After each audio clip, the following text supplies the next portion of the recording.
Екатеринбазар Бадмаев. Маленький табунчик. Степь колышется, как море, облака над ней, и вольготно на просторе табуну коней. Степь лежит, как на ладони, волнами ковы. Скачут кони, поднимая пыль. Удила звенят, как струны.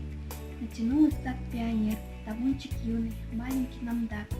Конь горячий у намдака, хоть табунчик юн, но отец ему, однако, поручил табун. Пожелав сынку успеха, он скочил в седло и на целый день уехал по делам всего. В степь отец вернется поздно, без него не раз пионер табун колхозный, словно взрослый пас.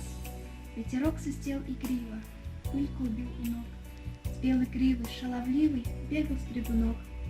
Кони, а за ними из-за табуна насыпь с рельсами стальными издали видна.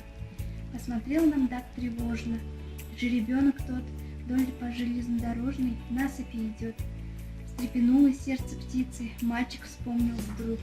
Скоро поезд там промчится с севера на юг, не сдержать ничем его там.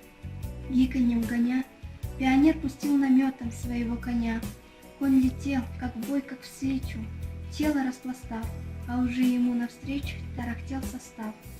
Рельсы пели звонко-звонко, мчался паровоз. Он задавит жеребенка, сбросит под откос. Жеребенок глупый, шалый, был настолько мал, что шагал вперед по шпалам и не понимал, что железная дорога за неверный шаг всех наказывает строго, глупых и зевак. Но он знал, как знают кони, он не знать не мог, что, почуяв звук погони, надо наутек.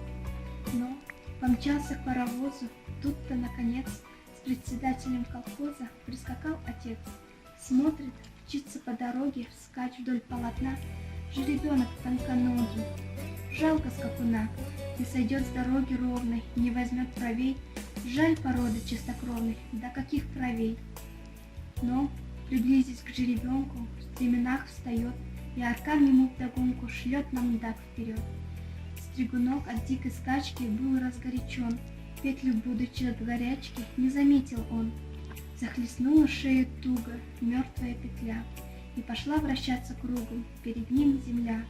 В этот миг промчался мимо быстрый паровоз, оставляя вместе с дымом пыль из-под колес. И когда прошла угроза, мол, каков юнец, председателю колхоза подмигнул отец. Жеребенка непоседу вел намдак в табун, старики вели беседу, как табунчик юн.